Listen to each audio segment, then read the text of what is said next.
Coaching கொடுப்பாங்க. அதுக்கு நம்ம கட்ட போற ஃபீஸ் எவ்வளவு தெரியுங்களா? 7 லட்சம் ரூபாய். வருஷத்துக்கு 7 லட்சம் ரூபாய் கட்டணும். இது அந்த இன்டகிரேட்டட் ஸ்கூல்ல. இது இல்லாம என்ன பண்ணுவாங்க அப்படின்னா, வெளியே போய் டியூஷன் மாதிரி நீட்டுக்கு வந்து பயிற்சி எடுப்பாங்க. அது 2 வருஷத்துக்கு 3 லட்சம் ரூபாய். இதெல்லாம் ஒரு ரகம். இன்னொரு ரகம் இருக்குது. நீங்க பாத்தீங்கன்னா நீட்டுக்கு எக்ஸாம் ரிசல்ட் வந்ததுக்கு அப்புறம் டிவில போடுவாங்க, நம்ம தமிழ்நாட்டோட மேல வட மாநிலங்கள்ல வந்து நல்லா வந்து ரிசல்ட் வந்திருக்கு அப்படின்னு. அதுக்கு காரணம் என்னன்னா, அங்க 6ஆம் கிளாஸ்ல இருந்து படிக்க ஆரம்பிப்பாங்க. நீட்டுக்கு ஃபண்டமெண்டல் ப்ரோக்ராம் அப்படின்னு சொல்லிட்டு 6th ஸ்டாண்டர்ட் ஆரம்பிப்பாங்க. 6th 7th 8th 9th 10th 11th 12th இந்த 6 வருஷமும் நீட்டுக்கு வந்து பயிற்சி செய்வாங்க.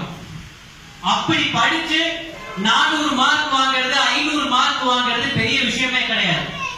ஆனா நம்ம அரசு பள்ளி மாணவர்கள் நீங்க பாத்தீங்க அப்படின்னா, அங்க ஸ்கூல்ல மட்டும் அந்த பள்ளியில மட்டும் படிச்சு வெளியே போகாம இன்னைக்கு கலக்கிட்டு இருக்கிறாங்க.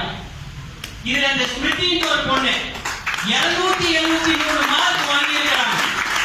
அதெல்லாம் ரொம்ப ரொம்ப பெரிய விஷயம்.